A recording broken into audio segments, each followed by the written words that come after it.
कर्पूर गौरम करुणावतारम संसार सारम भुजगेन्द्रहारम सदा वसंतम हृदयारविंदे भवम भवानी सहितम।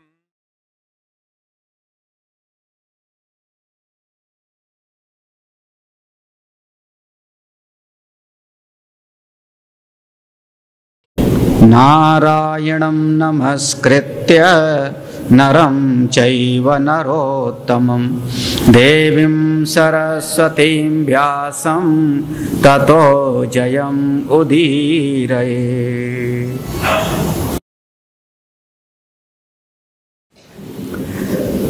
ऋषयः ऊचु कृष्णस्तुष्यत् केने सर्वदेवेश्वरेश्वरः वक्तुमर्हसि चास्माकं सूत सर्वार्थविद् भवान्। सूतवाच पुरा पृष्टो महातेजा मार्कण्डेयो महामुनि अम्बरीषेण विप्रेन्द्र तद्वदामि यथा तथम्। अम्बरीषुवाच मुने समस्त धर्माणां पारगस्त्वं महामते मार्कण्डे पुराणोऽसि पुराणार्थ विशारदः।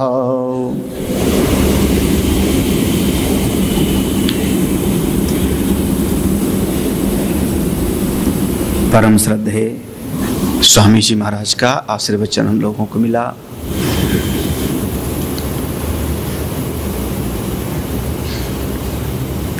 भगवान की कृपा हम लोग कार्तिक के महीने में यहाँ पर भगवान की कथा शायद पहली बार है। अभी तक जितनी बार यहाँ पर हमारी कथा हुई, सत्संग हुआ, श्रावण के महीने में हुई थी। लगभग शायद भगवान शिव का समय, श्रावण का समय। इस बार कुछ ऐसी व्यस्तता रही कि श्रावण के महीने में नहीं हो पाया आयोजन, और ऐसा लग रहा था कि इस बार नहीं हो पाएगा क्योंकि ये समय कहीं दूसरी जगह का था। लेकिन परिस्थितियां हमेशा परिवर्तनशील होती हैं। बेस कम करो इसका। और इस समय हम लोगों का कार्तिक में श्रीमद् लिंग महापुराण का यहाँ पर जितना संभव हुआ सुनने का मौका मिला, सुनाने का मौका मिला। श्रीमद् लिंग महापुराण शैव दर्शन का ग्रंथ है। मैंने पहले कहा था शैव दर्शन का ग्रंथ है और इसमें पाशुपत मत का निरूपण है। दोनों को अलग अलग करके समझाया था। दर्शन और मत दोनों में भेद हमको समझना चाहिए। तो शैव दर्शन का ग्रंथ, लेकिन मत है इसमें पाशुपत मत। 18 पुराणों में से हमारे इस महापुराण का जो क्रम है, सीरियल नंबर है, वो 11वां नंबर है। पहला, दूसरा, तीसरा, चौथा, पांचवा, छठा, सातवां, आठवां, नौवां, 10वां, 11वें नंबर पर श्रीमद् लिंग महापुराण का नंबर आता है। इस महापुराण में ईशान कल्प की कथा है। जो आजकल का हमारा समय है वो श्वेत बाराह कल्प है।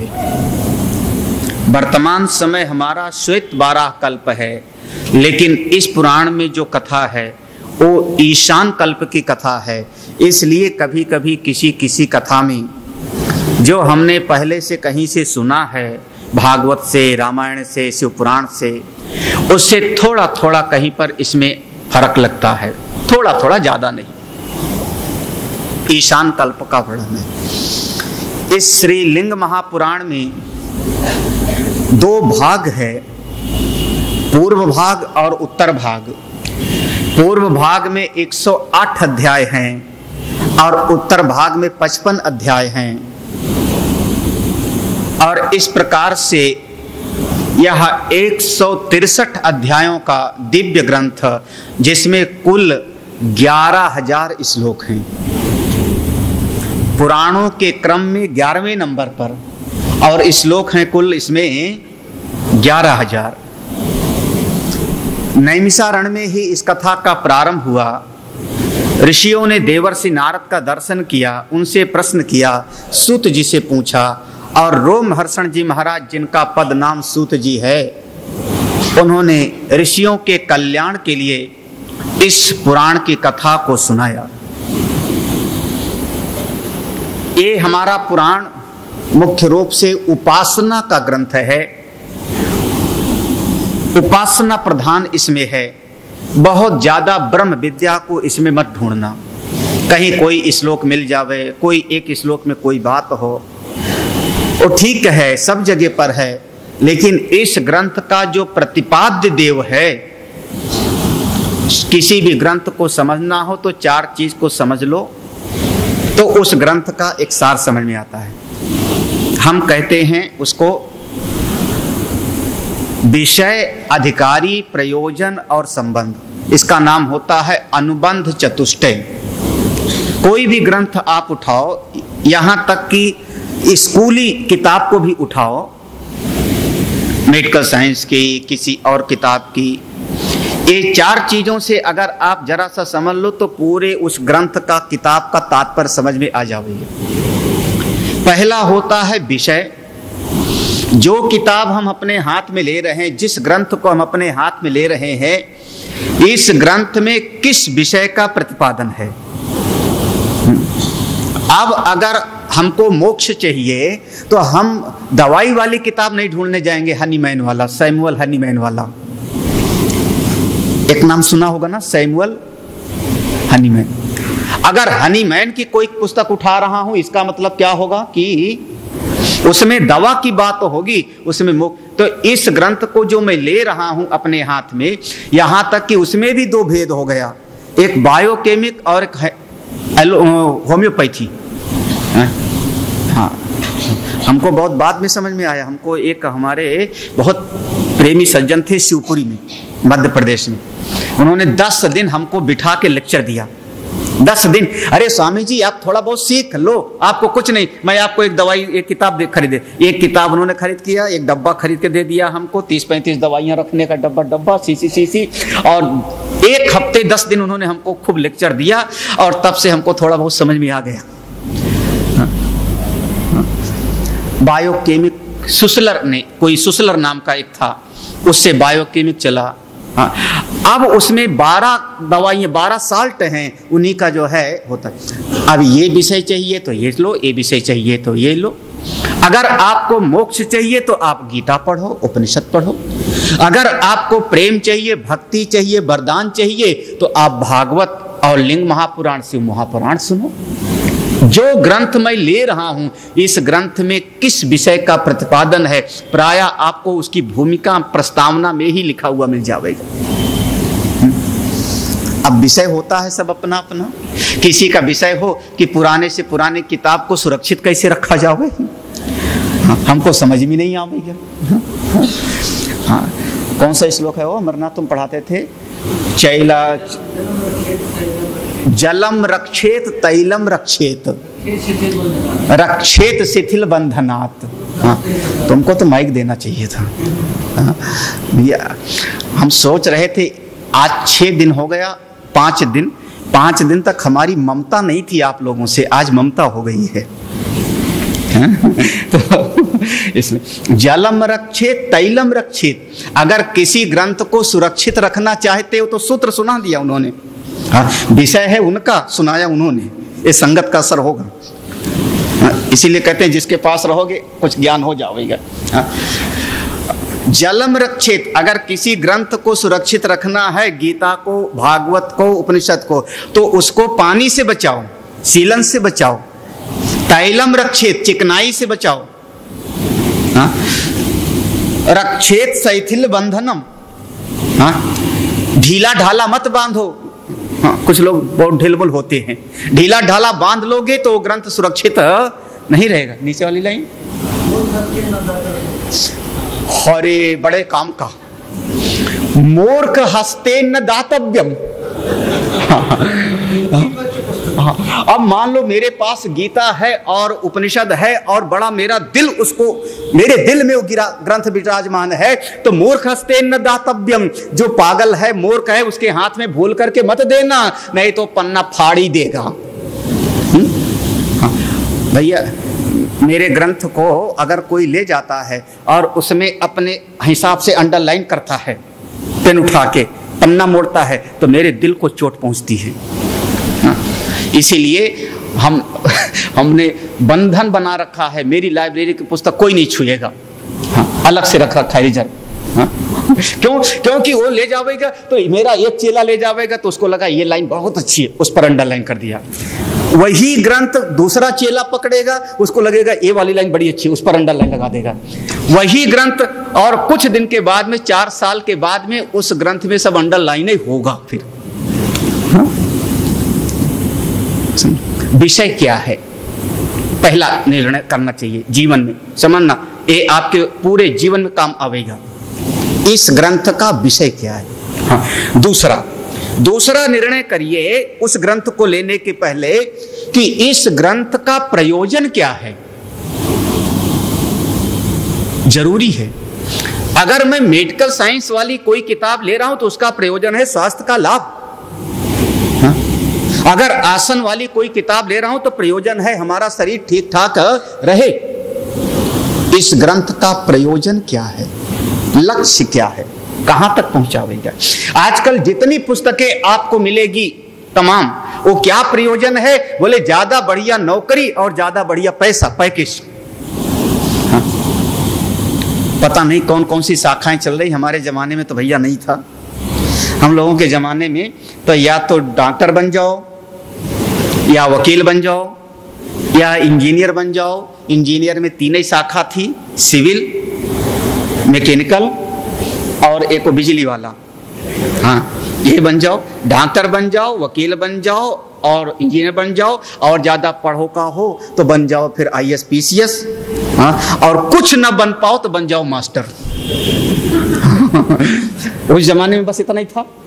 आप तो कभी कभी पूछना पड़ता है, बेटे जो तुम कोर्स कर रहे हो इसका फुल फॉर्म क्या है। हाँ, नहीं समझ में आता, कैट मैट, हाँ, तमाम तरह की शाखाएं, फिर क्या करें, बोले PG DMA। हाँ, अब नहीं समझ में आता हम लोगों को। आप लोगों को समझ में आता हो तो बढ़िया बात है, क्योंकि आप लोगों के बच्चे होंगे वो सब पढ़ रहे हैं, तो आप लोगों को ध्यान में रखना होता। हाँ, तो आज के विषय में, आज जितना किताबें आपके पास में है, उसका ग्रंथ, उस ग्रंथ का प्रयोजन मोक्ष की प्राप्ति नहीं है, भगवत प्राप्ति नहीं है। उस ग्रंथ का प्रयोजन है ज्यादा से ज्यादा धनार्जन होना। जिस ग्रंथ की तरफ चल रहे हैं उसका प्रयोजन क्या है। 2 चीज, विषय, प्रयोजन। तीसरा चीज है इसका अधिकारी कौन है, अधिकारी का निरूपण। इसमें शुरुआत में किया गया है, लिंग महापुराण में शुरुआत में ये 4 चीजों को निरूपण कर दिया।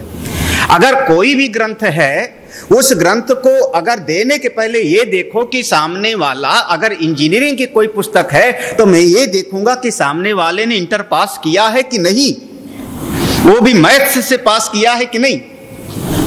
पात्र कौन है इसका, अधिकारी कौन है, कौन अधिकारी।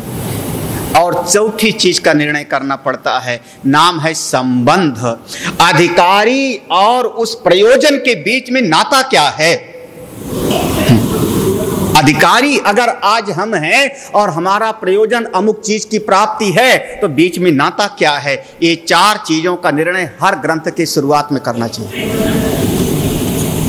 कोई भी ग्रंथ आप लीजिए, ये 4 चीजों पर विशेष तौर से शुरुआत में निर्णय कर लीजिए।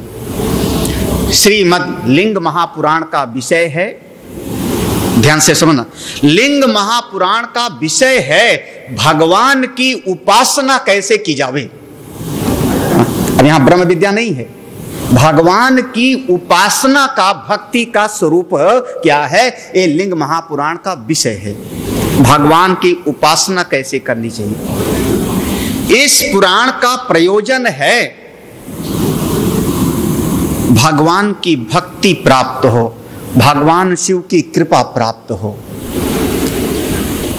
इस ग्रंथ का प्रयोजन मुक्ति और मोक्ष की प्राप्ति नहीं है। अगर मुक्ति चाहिए तो उपनिषद सुनिए, गीता का श्रवण करिए, ब्रह्मसूत्र का श्रवण करिए आप। इस ग्रंथ का प्रयोजन है भगवान की कृपा कैसे मिलती है, भगवान का दर्शन कैसे होता है, भगवान का प्रेम कैसे मिलता है, भगवान किस भक्त को ज्यादा से ज्यादा प्रेम करते हैं। ये है इस ग्रंथ का प्रयोजन, भगवान की कृपा मिले। दो चीज। हाँ, अधिकारी कौन है इस ग्रंथ का? इस ग्रंथ का अधिकारी वो है जो दुनिया से दुखी है।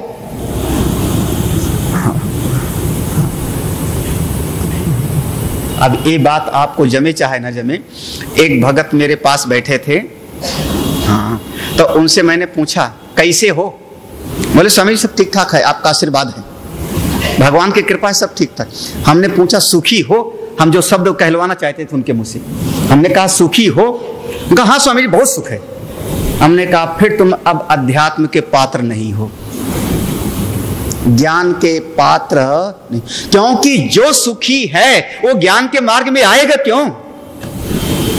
हाँ, जो सुखी है सुख भोगेगा कि यहां पर आकर के आत्मा और जीव और जगत का विचार करेगा। काहे के लिए करूं? अगर सुखी हूं तो, अगर गौतम बुद्ध को मरा हुआ आदमी दिखाई पड़ता है, वृद्ध दिखाई पड़ता है, बीमार दिखाई पड़ता है, उनको लगता है ये दुख मुझको भी होगा तो आगे बढ़ते हैं। तुलसीदास को दुनिया में दुख दिखाई पड़ता है, सारे महापुरुषों को जिनको संसार में दुख दिखाई पड़ता है वो परमात्मा की तरफ चलते हैं। और अगर आपको बहुत मजा आता है तो फिर अभी अध्यात्म के लायक नहीं। गीता का प्रारंभ रोने से हुआ है। जो रोए सो ये इसका अधिकारी। भगवान कहते हैं दुनिया वाले खुद रोते रहते हैं, तुमको भी रुलाते रहते हैं, घबराओ मत, मेरी शरण में आ जाओ, मैं तुमको आनंद प्रदान करूंगा। अधिकारी वो कौन? जो संसार के दुखों से तप्त है, संसार के दुखों से दुखी है और अब वो अपनी आत्मा का सुख चाहता है, वो अधिकारी है। आजकल की स्थिति यही है। आखिरी दिन है इसलिए मैं कहता हूं, आखिरी दिन कुछ भी कह सकता हूं क्योंकि कल का खतरा नहीं है हमारे लिए। क्योंकि पहले बोल दो तो शायद आखिरी दिन लोग आएंगे नहीं। तो कल का खतरा नहीं है, कल मत आना आप लोग। तो ज्यादातर समाज में लोग परिवार में, एक भगवान की ऐसी कृपा की धन है, परिवार है, सब आज्ञा का पालन, परिवार में बड़ा अच्छा है, सुख है। और जब परिवार में आप सुखी जीवन जीते हैं, भगवान की कृपा है, हे प्रभु सर्वे भवन्तु सुखिनः, मैं तो यही कहूंगा। लेकिन जब तक परिवार में आप सुख में रस्त हो, सुख में डूबे हुए हो, तब तक अध्यात्म के मार्ग का प्रारंभ भी नहीं होता।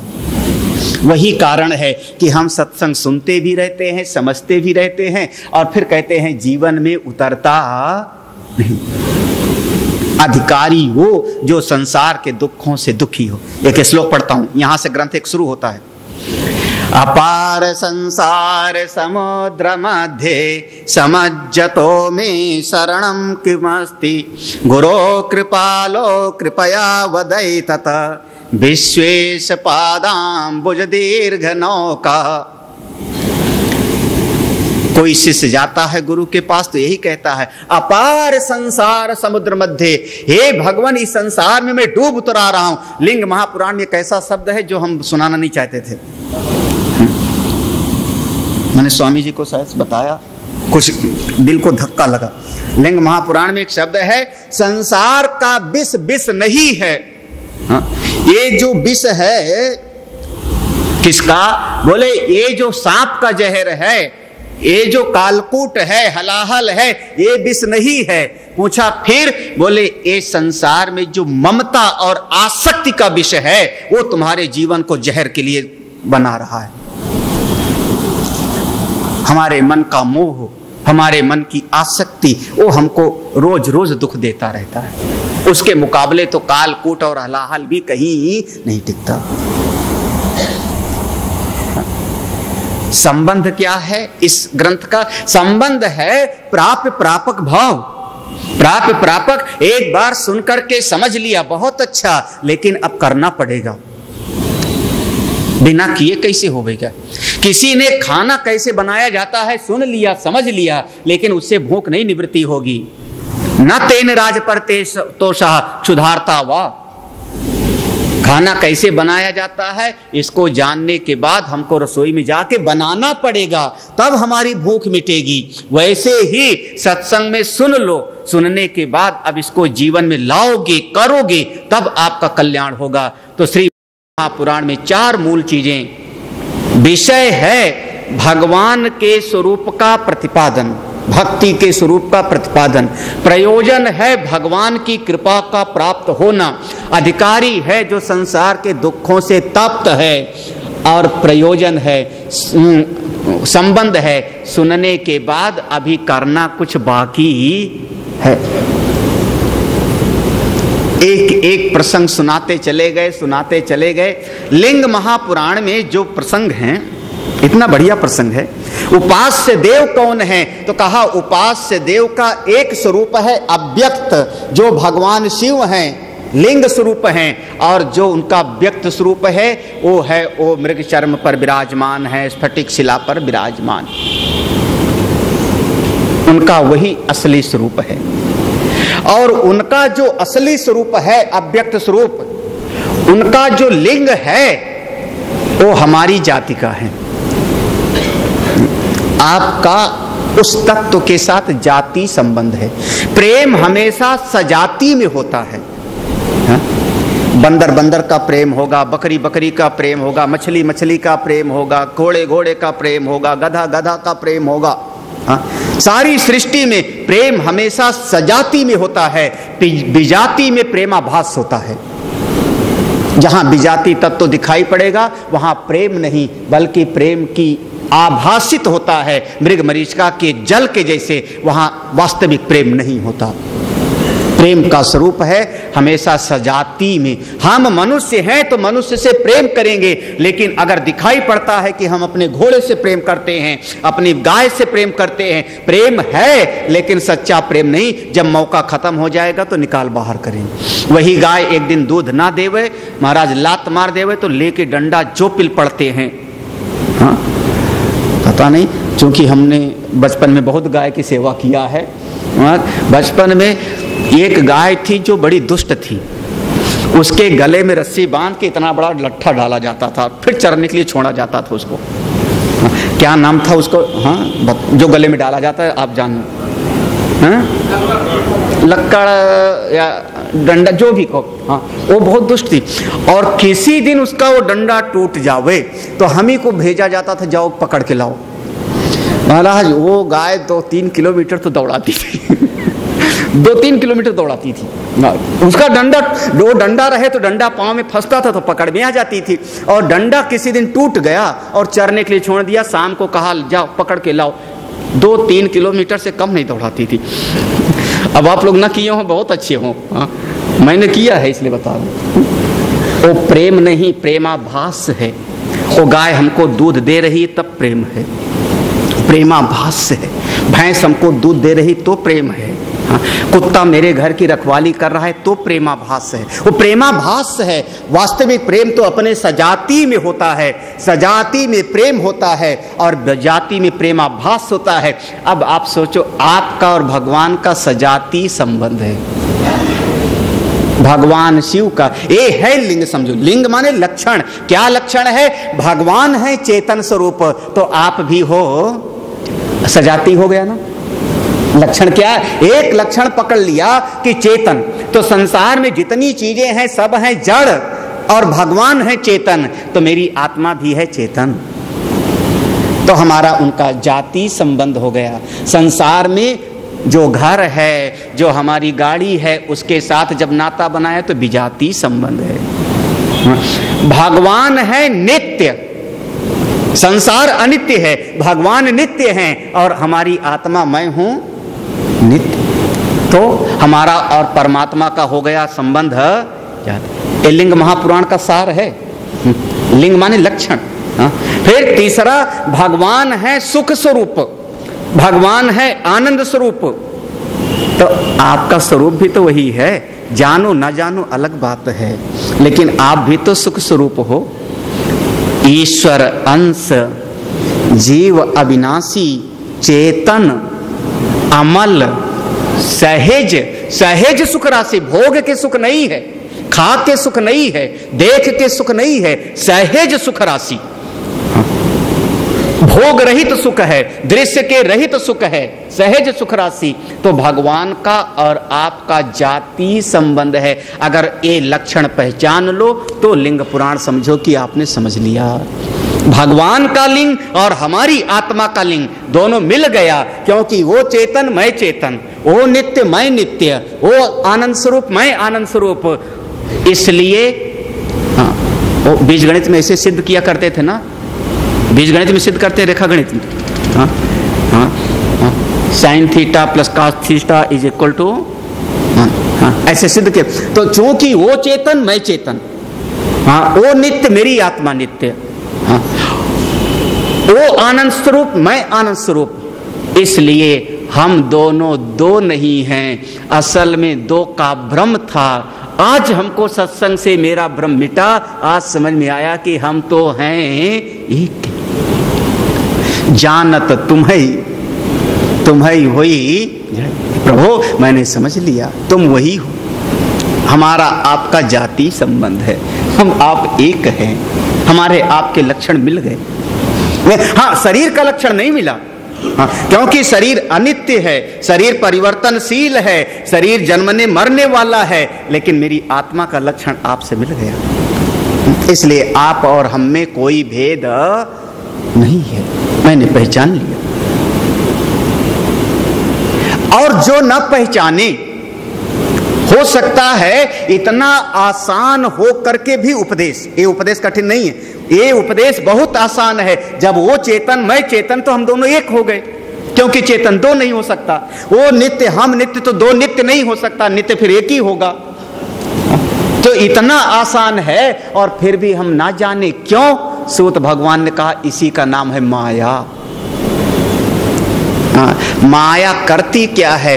जो बिल्कुल पास से पास है, आसान से आसान है, उसी को छुपा देती है, उसका नाम है माया।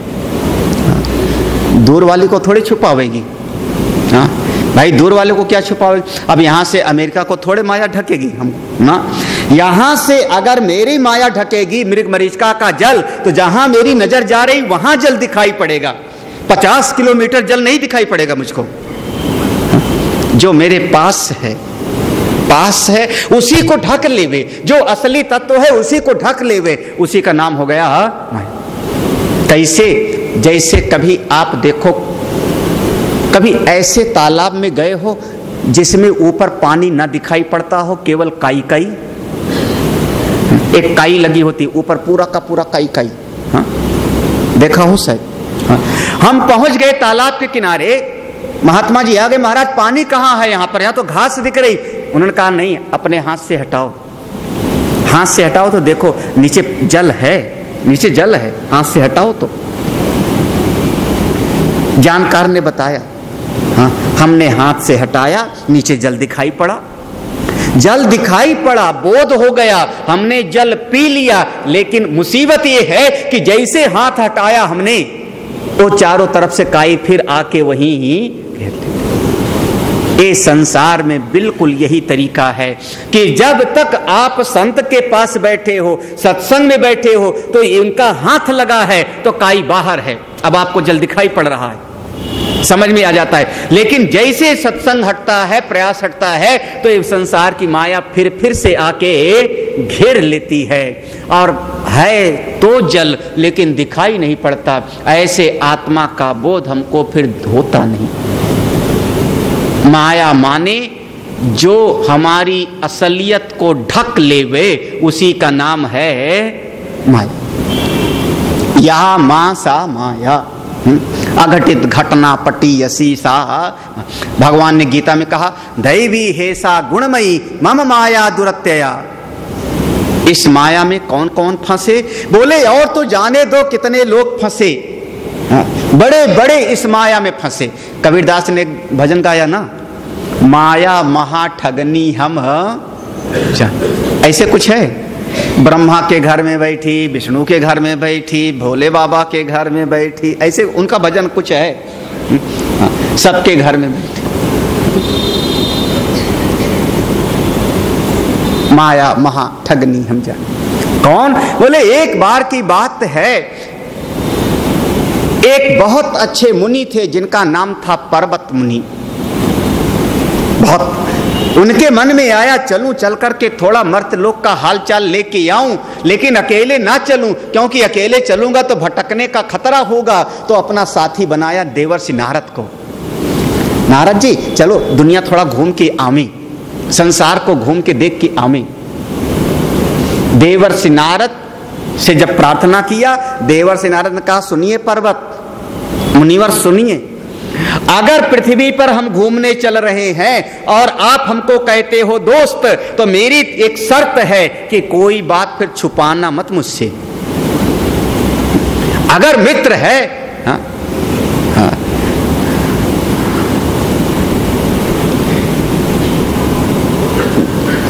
हमको बचपन से एक लाइन याद थी, बहुत बचपन से, गुरु सन कपट मित्र सन चोरी, या होय निर्धन या होय कोढ़ी।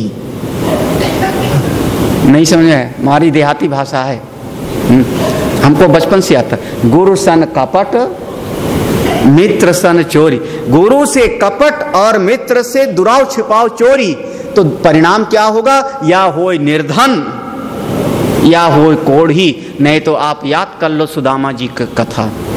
भगवान के भक्त तो हैं, परम प्रिय भक्त हैं, लेकिन चना अकेले अकेले चबा गए। याद आया ना? और कहा क्या हो रहा है? आवाज आ रही, बोले दांत कटकटा रहे हैं। अब भगवान से जब आपने छुपाया तो हो गए आगे फिर निर्धन, फिर औरों को धन चाहिए बावर ब्राह्मण। अरे बड़ा विचित्र, हमको वो पढ़ करके बहुत आनंद नहीं आया।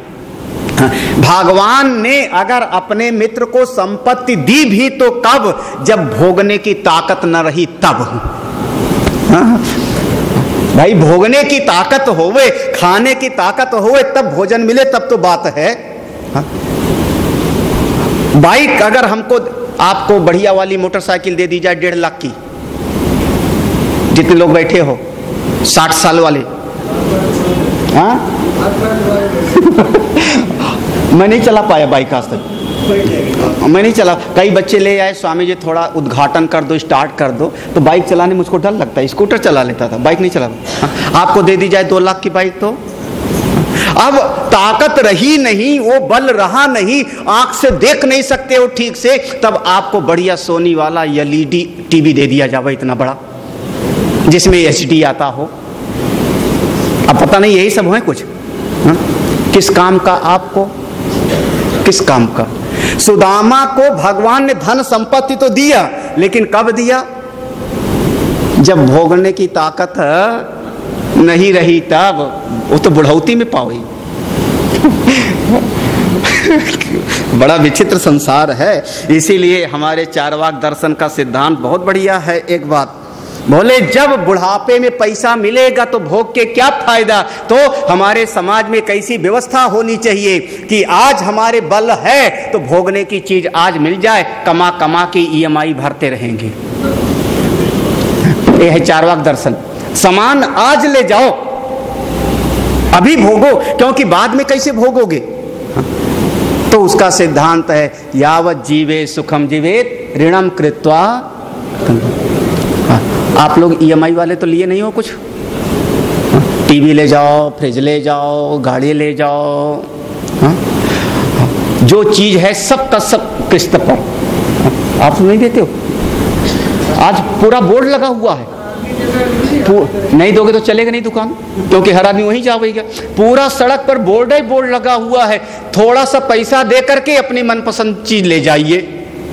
हम वहाँ, हमारी गाड़ी खड़ी हो गई जाम में, मैंने देखा बोर्ड, हमारे मन में थोड़ा पैसा दे के ले जाइए और धीरे धीरे चुकाते रहिए। हमारे मन में आया, इसका नाम है चारवाक सिद्धांत। भगवान ने सुदामा पर बहुत कृपा नहीं किया है। और मुसीबत तो ये है कि बाद में तो और दुख मिलता है, जब भोगने की चीज हो और ताकत ना हो। बढ़िया बढ़िया मालपुआ रखा है, खीर रखी है, बढ़िया बढ़िया घी की चुपड़ी रोटी रखी है, और जैसे सामने आवे डॉक्टर साहब का बात याद आवे, घी चुपड़ी मत खाना, महाराज वो तो महादुख होता है। क्या सुना? सुदामा की हालत वही है। इसीलिए समझना इस सिद्धांत को, बहुत सारी चीजें हैं। हाँ। भाई लिंग महापुराण है, इसकी गहराई में जाओ। हाँ। देवर्षि नारद ने कहा, गुरु सन कपट मित्र सन चोरी। अगर आप हमको मित्र कहते हो तो छुपाना उपाना मत कुछ। पर्वत मुनि ने कहा, नहीं छुपाऊंगा, लेकिन आप भी तय करिए कि आप भी कुछ मत छुपाना मुझसे।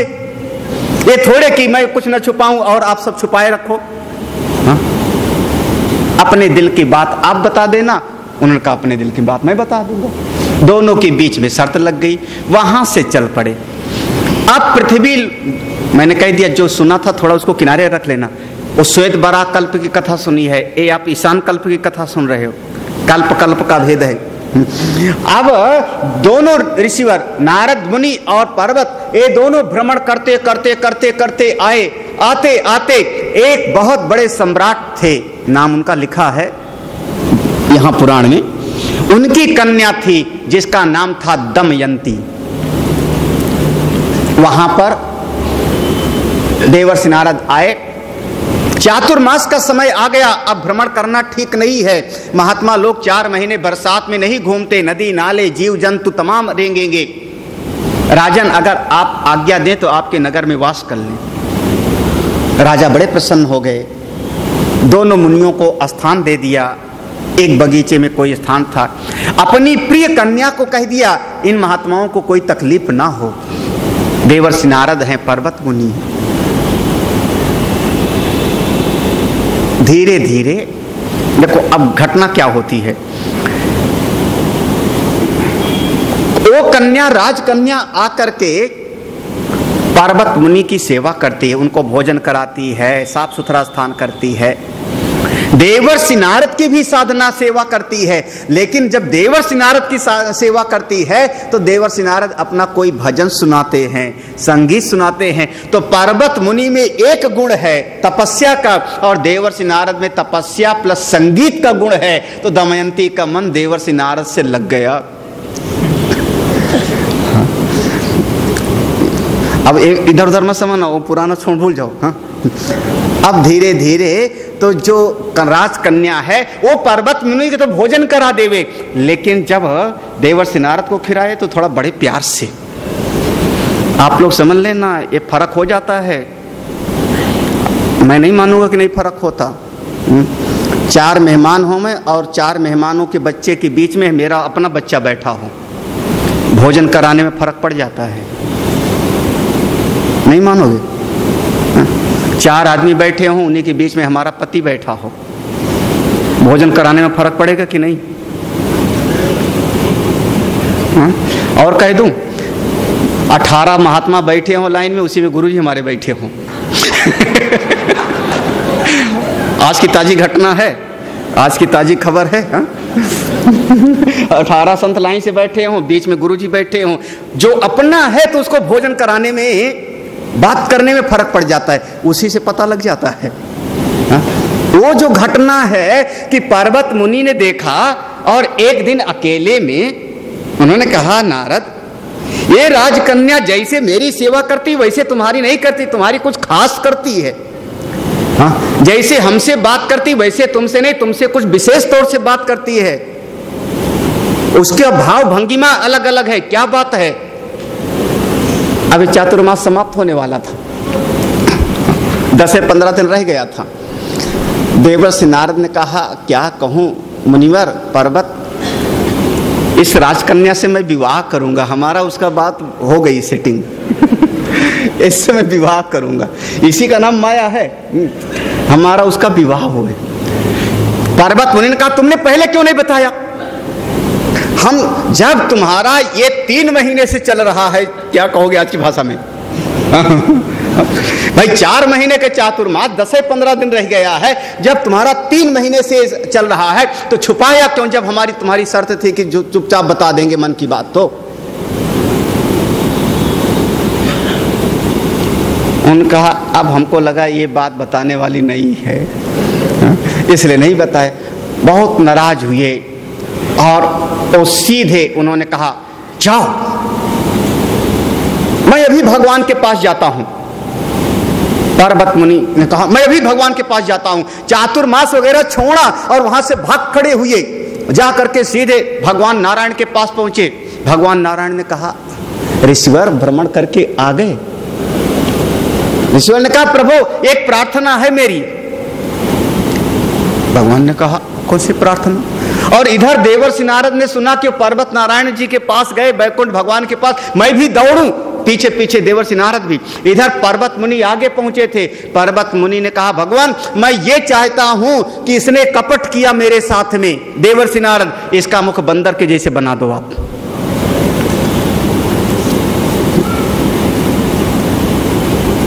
भगवान ने कहा पर्वत मुनि आपने इतनी साधना करके मांगा भी तो ये कि उसका मुख बना दूंगा, बना दूंगा। पर्वत मुनि उधर से आ ही रहे थे कि इधर से ये नारद ऋषि दौड़े दौड़े गए, भगवान भगवान कृपा करो कृपा करो। तब तक किसी ने शायद कुछ बता दिया था कि अभी भी पर्वत मुनि जा रहे हैं। वहां पहुंचे भगवान, ए पर्वत मुनि जिसको मैं चाहता हूं उसी पर ये नजर लगाएं। प्रभु प्रभु मेरी एक प्रार्थना है। भगवान ने कहा तुम क्या चाहते हो? उनका मेरी ये प्रार्थना है कि पर्वत मुनि का मुख लंगूर के जैसे बना दिया जाए, काला वाला बंदर। इसका नाम है द्वेष। एक देहाती कहावत है, बिल्ली खाती नहीं तो लुढ़का देती। हमको नहीं मिला तो हम किसी को लेने भी नहीं देंगे। कई लोग कहते हैं ना, चाहे मेरा घर बिक जाए, 4 बीघा खेत बेचना पड़े, तुझको सुप्रीम कोर्ट तक छोड़ेंगे नहीं। सुना ऐसा शब्द कभी ना कभी? तो अपना मिट करके अगर मिटाया तो कौन सी बात। गोस्वामी तुलसीदास जी ने कहा ऐसे लोगों को खल कहा जाता है, दुष्ट कहा जाता है। जैसे ओला बर्फ है, ओला ऊपर से पड़ता है, फसल नष्ट हो जाती है, और फसल नष्ट होने के बाद ओला भी गल के नष्ट। भगवान ने वरदान दे दिया, और राजकुमारी का स्वयंवर था। उसने दोनों को वर्ण नहीं किया, ना देवर्षि नारद का और ना ही पर्वत। उसी समय एक राजकुमार आया और उस कन्या का वर्ण करके वहां से चले गए। यहां से घटना अब समान होने लगी, अब मिलने लगी। इसके बाद जब देवर्षि नारद वहां पहुंचते हैं भगवान के पास, पुनः भगवान से शिकायत किया तो भगवान ने कहा मैंने अपनी तरफ से कुछ नहीं किया। वहां भगवान अपने आप को बिल्कुल किनारे कर लिए। भगवान कहते हैं देवर से, तुम शिकायत करते हो कि मेरा मुख बंदर का क्यों बना दिया? मैं तो सुंदर बनना चाहता था, मैंने अपनी तरफ से नहीं कुछ किया। मेरे एक भक्त ने कहा कि इनका मुख बंदर का बना दो, तो मैंने बंदर का बना दिया। मेरे दूसरे भक्त ने कहा कि इनका मुख लंगूर के जैसे बना दो, तो मैंने लंगूर का बना दिया। मैंने तो कुछ किया ही नहीं, मैं तो भक्त के बस में हूं। अहम भक्तो पराधीना ही स्वतंत्र योदिजो। यहां पर लिंग पुराण में श्राप उराप नहीं दिया है। यहां पर श्राप, आप लोग कहोगे स्वामी जी रामायण में वो लिखा है, तो मैं आज कहूंगा रामायण मैंने पढ़ा ही नहीं, हमको आता ही नहीं रामायण की कथा कुछ। आज तो लिंग महापुराण की कथा सुनो। लेकिन उपदेश क्या मिला इस कथा से कि आदमी साधना कर सकता है, वैकुंठ के लोक में जा सकता है, भगवान नारायण से बात कर सकता है, लेकिन अपने मन की जलन को, द्वेष को नहीं मिटा पाया। बड़ी चीज है अपने मन के द्वेष को मिटा सके कोई। गोस्वामी तुलसीदास जी कहते हैं, कांचन तजना सहज है, सहज तिया का नेह, मान बड़ाई ईर्ष्या ये तजना संदेह। जिस दिन यही आ जाए, कांचन तजना सहज, सोना त्याग सकते हो आप, सहज तिया का नेह, पत्नी परिवार छोड़ सकते हो, कोई कठिनाई नहीं। कंचन तजना सहज है, सहज तिया का नेह, मान बड़ाई ईर्ष्या ये तजना।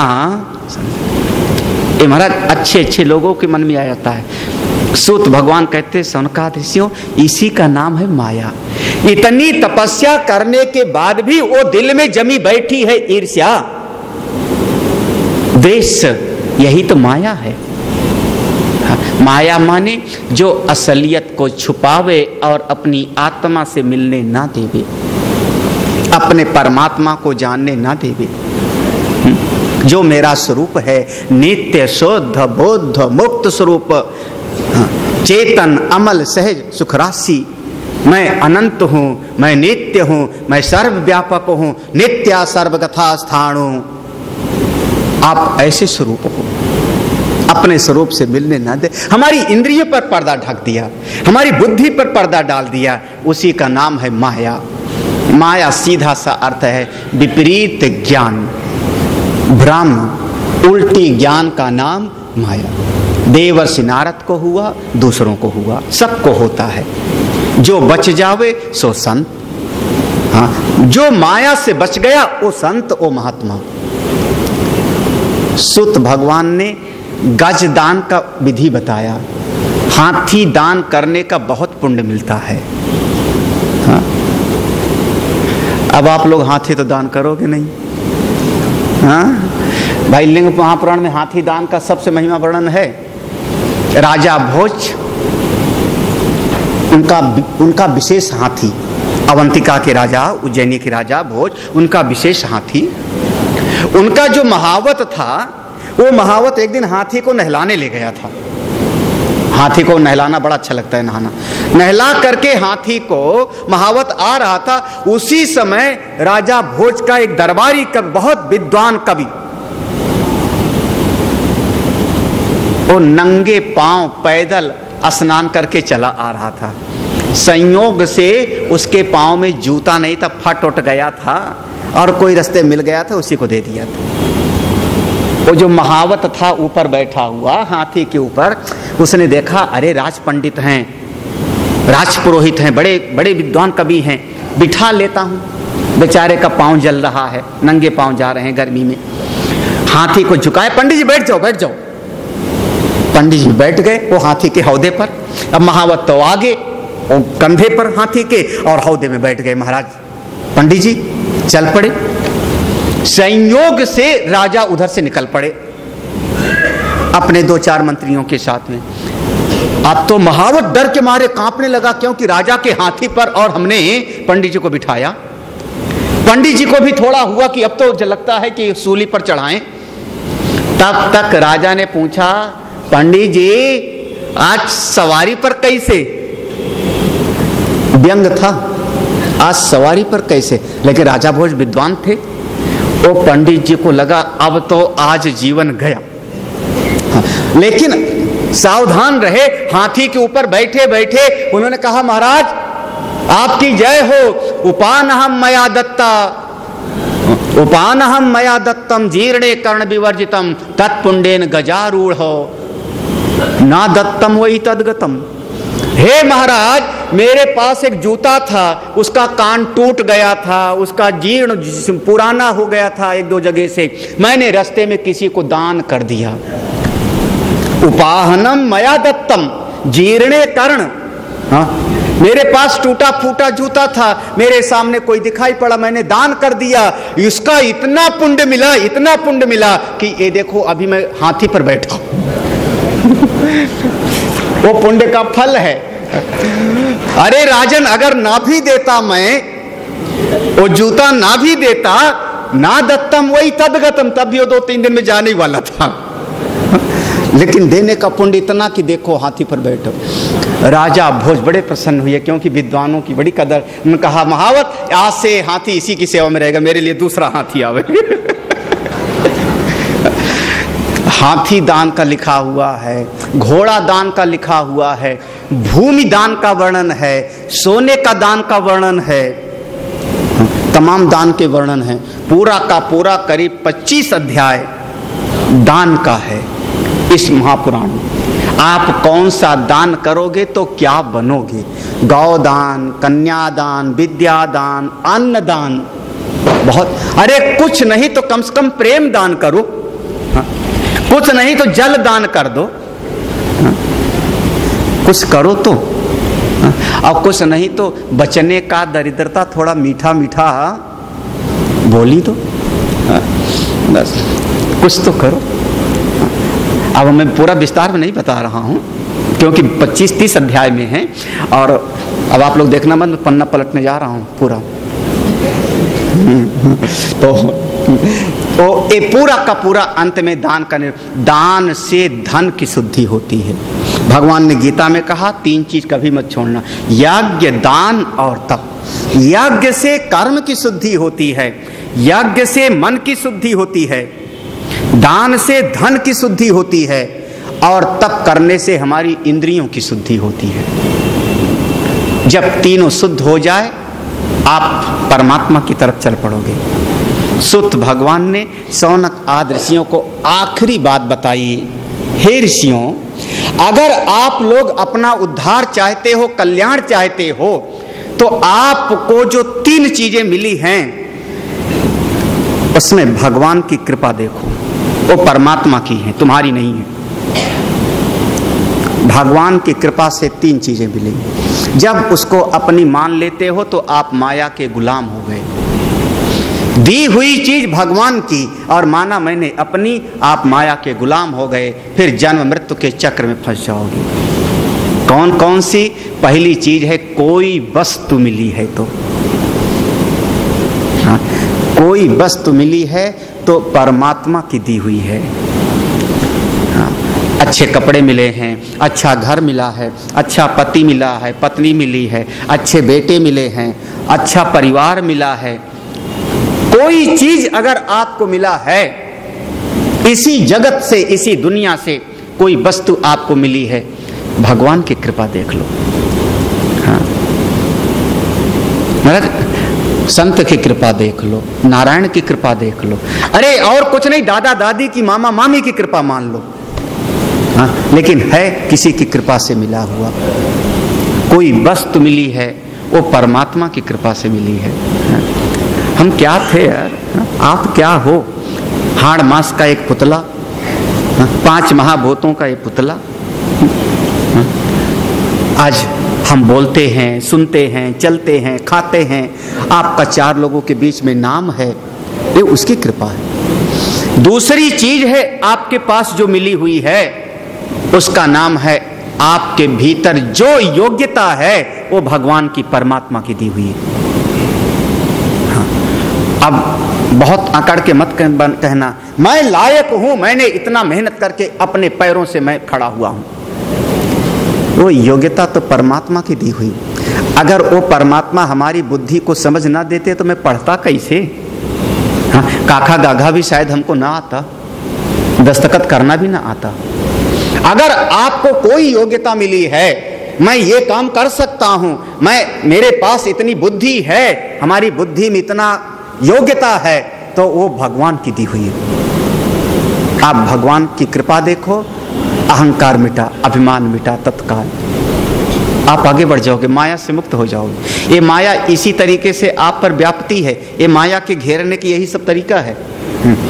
कोई चीज मिल गई, आप तुरंत माया ने आके व्यापा, घेरा, देखा मैंने प्राप्त कर लिया, मैंने परीक्षा में कितना बढ़िया नंबर लाया, इतनी बढ़िया नौकरी मैंने प्राप्त कर लिया, मैंने प्राप्त कर लिया।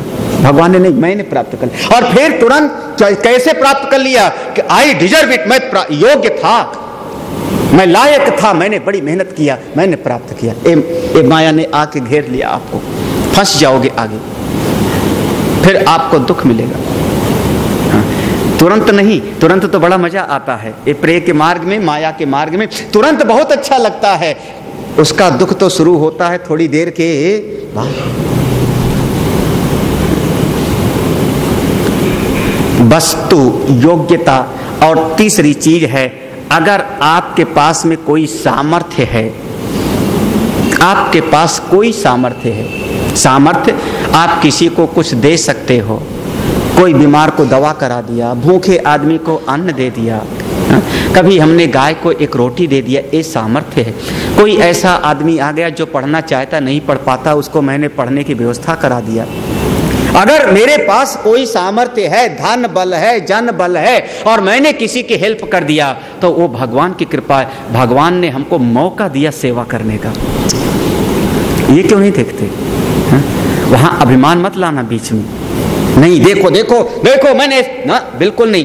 अरे प्रभु ऐसा मौका दिया कि एक दुखी आदमी मेरे पास में आया, भूखा आदमी, वो कह रहा है 3 दिन से मैं भूखा, दूसरे के दरवाजे पे चला जाता, वो खिला देता तो मैं कैसे खिलाता। आज इसने एक भोजन कराने का, एक पुण्य लेने का मौका दिया। प्रभु इस रूप में आप ही पधारे हो। हा? अगर हमको रोटी खिलाने की सामर्थ्य है उसकी दी हुई। आज सवेरे से हमको एक लाइन याद आ रही विनोद अग्रवाल की, मुझे कौन जानता था। विनोद अग्रवाल का भजन, प्रिय भजन, मुझे कौन जानता था तेरी बंदगी के पहले। ऐसे है ना। अब ये आलोक वाला विषय ज़्यादा होगा, इन्हीं का शेरो शायरी आती है। मुझे कौन जानता था तेरी। अब बंदगी हमको समझ भी नहीं आया आज तक, बंदगी का मतलब क्या होता है। हम तो प्रार्थना समझते हैं, समर्पण समझते हैं, प्रेम समझते हैं, लेकिन कौन जानता था महाराज हम लायक किस थे। भगवान ने ऐसी सामर्थ्य दी, मेरी बुद्धि में सामर्थ्य दिया, मन में शक्ति दिया, इंद्रियों में शक्ति दिया, हाथ पांव में शक्ति दिया। आज कम से कम 4 लोग हमको प्यार से हालचाल तो मेरा पूछते हैं। ये सामर्थ्य है भगवान। ये 3 चीज अगर आप अपनी मानोगे दुखी हो जाओगे। आप अपनी माने समझना माया का आप पर। हाँ, आप इसको दूसरी भाषा में समझो तो माया में तो 3 गुण है ना, सत्व गुण, रजोगुण और तमोगुण। ये तीनों गुण तो माया में ही है। हाँ, अगर त्रिगुणातीत होना है तो वस्तु, योग्यता और सामर्थ्य, ये 3 चीजें जो आपको मिली, जो भी मिली हैं वो नारायण की हैं, मेरी नहीं, प्रभु की। नारायण परमात्मा, प्रभु तेरी लाख लाख कृपा है। हे नारायण, अब तो मैं आपकी शरण में हूं, अब मैं नाचूं बहुत गोपाल। आखिरी चीज है श्रीमद् लिंग महापुराण का, भगवान के चरणों में समर्पण हो जाओ। जैसे हो वैसे, हाँ, लायक बन करके नहीं, योग्य बन करके नहीं, पात्र बन करके नहीं, मैं जैसा हूं वैसा। मैं नालायक हूं, मैं कायर हूं, मैं नासमझ हूं, मैं मूर्ख हूं, मैं पागल हूं, लेकिन जैसे हूं नारायण आपका हूं।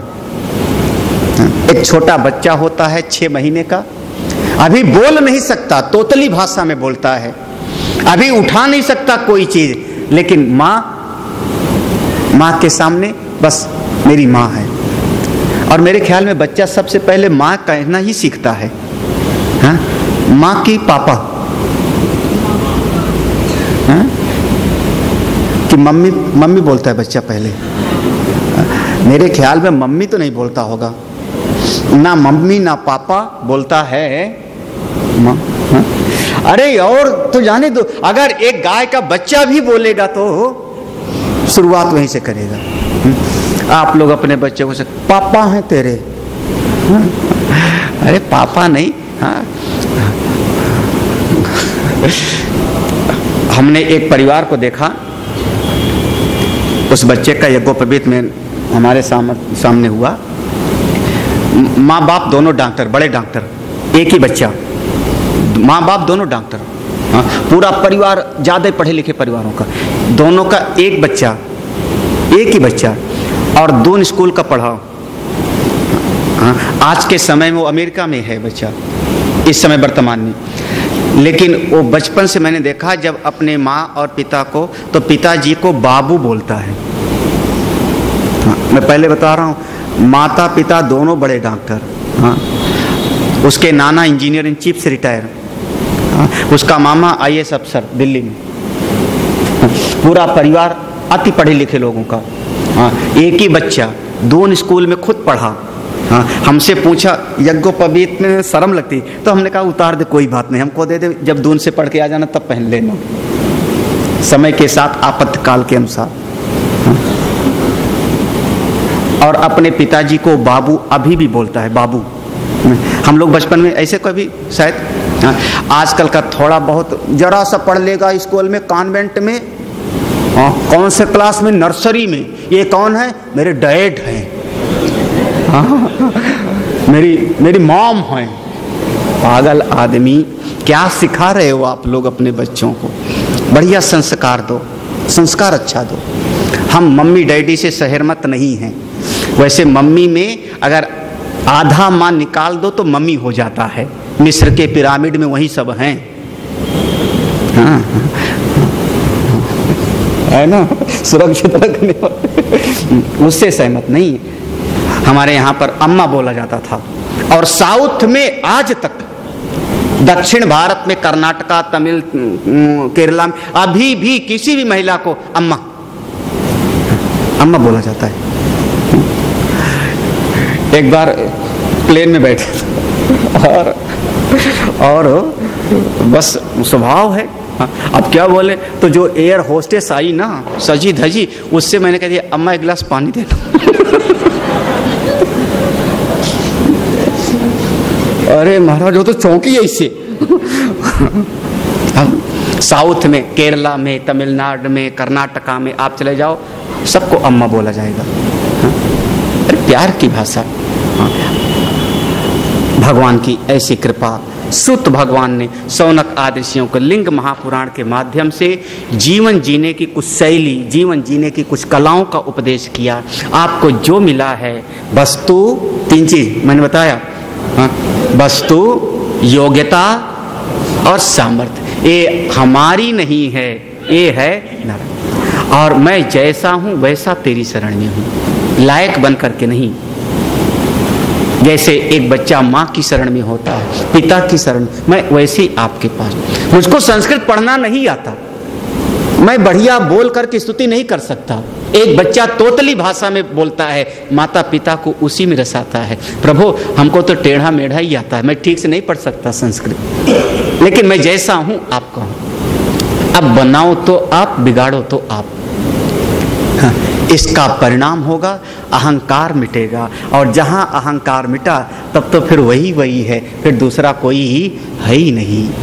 हाँ, वही बात है, हम जैसे हैं, जिस स्थिति में हैं, प्रभु आपके हैं, एक भाव आ जाए, फिर सारे हमारे पाप एक क्षण में क्षमा, सारे दोष क्षमा। आप कहो कि मैं पापों को सुधार लूंगा, गलतियों को सुधार लूंगा, फिर भगवान की शरण में आऊं, वो तो जिंदगी बीत जाएगी, जन्मों बीत जाएंगे। बस नारायण जैसे हैं हम आपके हैं। मैं सभी को आशीर्वाद देता हूं, आप जितने लोग हो आपकी भक्ति बढ़े।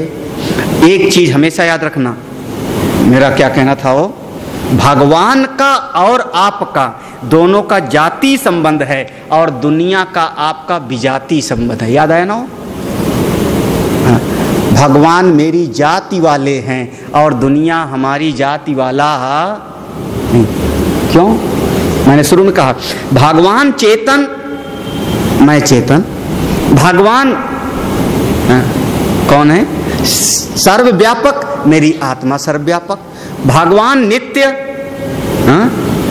मैं भी नित्य। भगवान अनंत, तो आपकी आत्मा भी आज अनंत जी भी पधारे होंगे शायद कहीं से। आखिरी दिन लोग बहुत बढ़िया बढ़िया लोग आते हैं।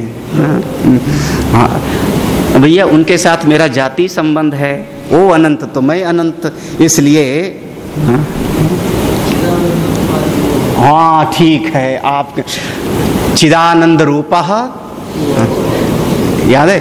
न पुण्यम न पापम न सौख्यम न दुखम न मंत्रो न तीर्थो न वेदा न यज्ञ अहम भोजनम नैव भोज्यम न भोक्ता चिदानंद रूपा शिवोहम शिवोहम। चिदानंद रूपा कौन? शिवो अहम, वही मैं हूँ, वो मेरा अपना स्वरूप है। जाति संबंध है भगवान के साथ आपका। आपके भगवान आपके अपने हैं और दुनिया आपकी पराई है। लेकिन मुसीबत ये है आज के समय में कि भगवान हमको पराये लगते हैं और दुनिया हमको अपनी लगती। बस यही गड़बड़ी है। भगवान मेरे अपने हैं, वो परमात्मा आप सबको अपनाएं, सबकी साधना बढ़े, भक्ति बढ़े। पत्रिका हमारी है, शौनक सुधा पत्रिका है, ग्रंथ है, साधना के मार्ग में आगे बढ़ो। और सबसे बड़ी संसार से निरपेक्ष रहो। बिल्कुल, ये दुनिया काम की है ही नहीं। हाँ, संतों ने कहा इसी का नाम माया है। हाँ, दुनिया काम की नहीं है। हाँ, ये मिट्टी का हाथी है, चढ़ने के काम नहीं आवेगा, 100 पीस में रख लो। हाँ, असली तो अपने परमात्मा हैं, उनकी प्राप्ति करो, भजन करो। श्री सूत वाच कराभ्यां शुश्रुभग्राभ्यां सूतं पस्पर्शि वचस्त्वं स्वस्ति अस्तु सूत भद्रं ते महादेवे वृषध्वजे श्रद्धा तवास्तु चास्माकं नमस्तस्मै शिवाय च। आत्मा त्वं गिरिजामति सहचरा प्राणः शरीरं गृहं पूजा ते विषयोपभोग रचना निद्रा समाधि स्थिति संचार पादयो प्रदक्षिण विधि स्तोत्रेण सर्वा गिरो यत् यत् कर्म करोमि तत्तदखिलं शंभो तव आराधनम्। इसी के साथ मैं आप सभी को आशीर्वाद देता हूँ। आपकी भक्ति बढ़े, ज्ञान बढ़े। हमारी जो शिव संकल्प समिति है इसके सभी सहयोग करने वालों को आशीर्वाद है। स्वामी जी को प्रणाम करते हुए आप सभी को आशीर्वाद देते हुए इस सत्संग को यहाँ विश्राम देता हूँ। बोलिए सच्चिदानंद भगवान की, वृंदावन बिहारी लाल की जय। ओम पूर्णमदः पूर्णमिदं पूर्णात् पूर्णमुदच्यते पूर्णस्य पूर्णमादाय पूर्णमेवावशिष्यते। ओम शांति शांति शांति। हरि ओम श्री गुरुभ्यो नमः।